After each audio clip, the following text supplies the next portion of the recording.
Bonjour, je suis David Melmans, éditeur aux éditions Forges de Vulcain, et aujourd'hui je vous accueille pour parler de la rentrée littéraire des éditions aux Forges de Vulcain pour cette belle année 2021.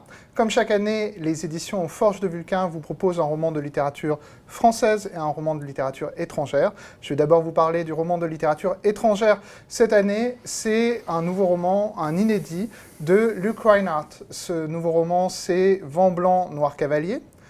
Luke Reinhardt, c'est un auteur que vous connaissez sans doute grâce à L'Homme D, succès international depuis 1971, qui a raconté l'histoire de cet homme qui confie sa vie à des dés.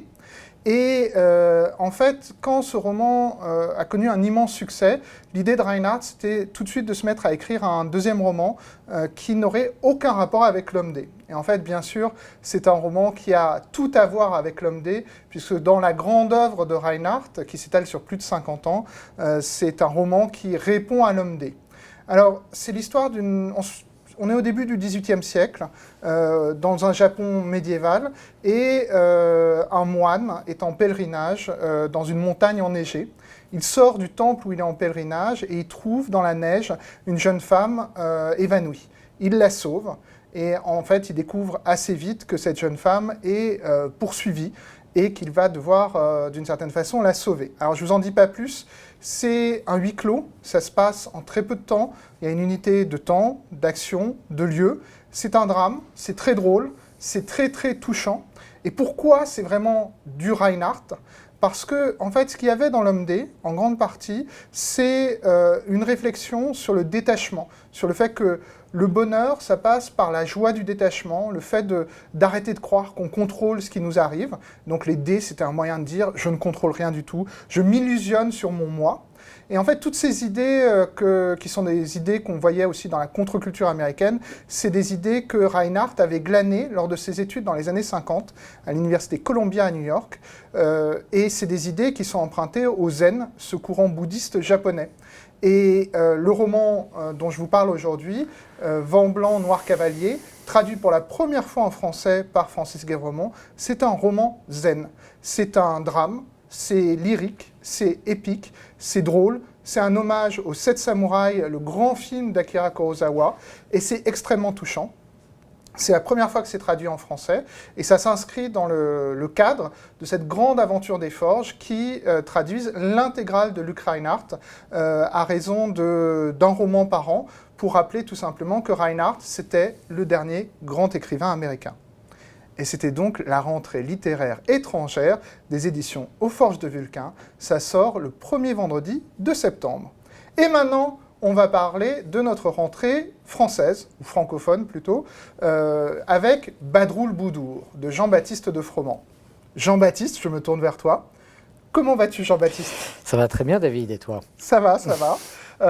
Écoute, j'aime bien la rentrée littéraire, moi, donc, et je suis particulièrement content parce que c'est deux romans à la fois très différents l'un de l'autre, mais le roman de Reinhardt et ton roman, c'est deux romans qui se répondent parce que c'est des romans qui sont à la fois drôles et graves, c'est des romans qui ont quelque chose de magique en eux, et c'est aussi des romans qui sont des hommages à la littérature, aux lecteurs, aux passeurs.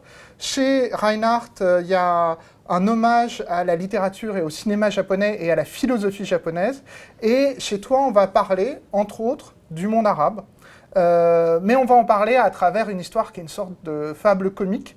Alors, est-ce que tu veux peut-être nous raconter un peu l'histoire de Badroul Boudour ? Alors, Badroul Boudour, c'est l'histoire d'un homme ça se passe dans le monde contemporain d'aujourd'hui, et c'est quelqu'un qui vient de se faire quitter par sa femme, quelqu'un qui s'appelle Antoine Galland, et qui va passer avec ses deux petites filles 15 jours de vacances dans un club de vacances en Égypte. Et quand il arrive, on va lui proposer de jouer à un jeu qui est une sorte d'animation de ce club de vacances qui s'appelle le Club, qui est un club un peu étrange malgré tout. Et on va lui proposer de partir à la recherche et peut-être à la conquête d'une créature nommée Badroul Boudour. Et alors Badroul Boudour, en réalité, c'est le vrai prénom de la princesse dans Aladdin et la lampe merveilleuse. Aladdin et la lampe merveilleuse étant un conte de la tradition des Mille et une nuits, mais qui en réalité a été écrit par un auteur français qui s'appelle Antoine Galland. Alors il se trouve que mon héros s'appelle lui-même Antoine Galland et lui-même un spécialiste d'Antoine Galland et des Mille et une nuits. Et donc il y a un jeu un peu de miroir entre ce personnage qui est dans un club de vacances avec ses filles au début du XXIe siècle, et puis ce personnage du passé qui est le premier traducteur des Mille et une nuits et qui est aussi celui qui a écrit, en fait, un des contes les plus célèbres de l'histoire de la littérature, qui est Aladdin et la lampe merveilleuse. Entre parenthèses, c'est aussi l'auteur de Ali Baba et les 40 voleurs. Hein, il n'y a pas de manuscrit arabe pour ces deux textes, il y a simplement voilà, c'est le texte français écrit au tout début du XVIIIe siècle par cet Antoine Galland. Donc voilà, dans ce club de vacances va intervenir le fantôme de cet Antoine Galland du XVIIe siècle et en fait des choses vont être révélées ou découvertes à propos des Mille et une nuits qui vont avoir une incidence non seulement sur la vie de notre héros mais peut-être sur un destin collectif plus général. Voilà, ça c'est un des premier niveau de lecture, et puis le second niveau de lecture, c'est que ce personnage, il traverse une forme de crise existentielle, et donc il est à la recherche de l'amour, peut-être d'un amour perdu, et donc c'est aussi une histoire d'amour, ce Oui, roman. c'est ça. C'est-à-dire que quand on rentre dedans, c'est une histoire d'amour au sens où c'est vraiment un personnage qui est à la quarantaine, qui est en rupture amoureuse, qui est un peu paumé dans sa vie à certains aspects, et il va en fait s'agripper à ce truc un peu magique de Badroul Boudour, ce qui fait que c'est un roman d'amour. C'est aussi un hommage au vrai Antoine Galland, c'est-à-dire l'auteur des Mille et une nuits. C'est très drôle. Alors moi, le personnage m'a fait penser à Pierre Richard, c'était une de tes inspirations, non? Oui, il y a un côté Pierre Richard parce qu'en fait, c'est un personnage très maladroit, c'est un universitaire, et donc il est en complet décalage avec l'univers du club de vacances, avec les critères, les standards, les canons d'un club de vacances, où tout est centré quand même sur le physique, le sport, une forme de divertissement qui n'est pas la sienne. Donc évidemment, il y a des effets comiques qui sont liés à ce décalage et à cette maladresse, quoi.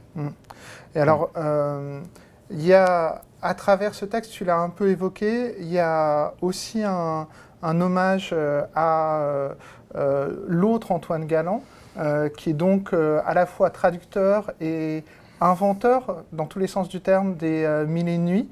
Donc c'est aussi, au-delà de l'histoire d'amour, il y a cette réflexion-là. Comment toi, tu t'es arrivé sur Antoine Galland, en fait?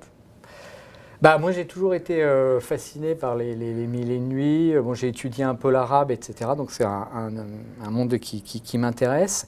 Et en fait, j'ai découvert ce personnage d'Antoine Galland qui pour moi est un personnage extrêmement touchant, parce que c'est quelqu'un qui est né dans une famille de paysans extrêmement simples au milieu du XVIIe siècle, et puis qui par un concours de circonstances, parce que c'est quelqu'un de curieux, d'intelligent, va se retrouver d'abord projeté dans le monde arabe très très loin de chez lui, puisqu'il va passer une vingtaine d'années dans les pays dits du Levant. Et il va découvrir une espèce de trésor incroyable qui est ce manuscrit des Mille et une nuits qui avait été oublié depuis toujours et qui va devenir le premier best-seller du XVIIIe siècle, enfin, et même le premier best-seller peut-être de l'histoire de la littérature. Et je trouve qu'aujourd'hui, dans le contexte qu'on connaît de repli, de conflit, de méfiance, enfin réactiver la figure de ce Français voilà, issu d'un milieu très simple, qui est né, qui a à peu près les mêmes dates que Louis XIV, et de voir que c'est quelqu'un qui a fait un voyage aussi loin de ses propres bases. Je trouve que c'est voilà, je trouve ça très émouvant, et je trouve ça assez fort de rappeler son existence, qui à mon avis est trop méconnue, quoi. Oui, moi, alors. Tout d'abord, je te remercie beaucoup de m'avoir confié ce texte. J'en suis très très fier. Merci de me Je l'avoir pense invité. que les Forges de Vulcain participent chaque année, depuis quelques années, à la rentrée littéraire. Il faut voir que c'est peut-être de notre histoire le texte qui correspond dont je vous propose à vous, libraires, avec le plus d'enthousiasme pour une rentrée littéraire, parce que c'est une belle histoire d'amour, c'est un roman très drôle, c'est un roman court, c'est une fable, c'est un immense hommage à la littérature, c'est un hommage aussi au monde arabe et plus généralement aux différents passeurs, à tout ce que les gens qui nous passent des textes apportent à notre vie quotidienne. Et puis c'est un grand roman humaniste, voilà. Donc merci Jean-Baptiste de Froment. C'était donc la présentation de la rentrée littéraire des éditions Aux Forges de Vulcain pour l'année 2021. Donc nous avons donc en littérature étrangère Vent blanc, Noir cavalier de Luc Reinhardt, traduit par Francis Guèvremont, et en littérature francophone Badroul Boudour de Jean-Baptiste de Froment. Merci.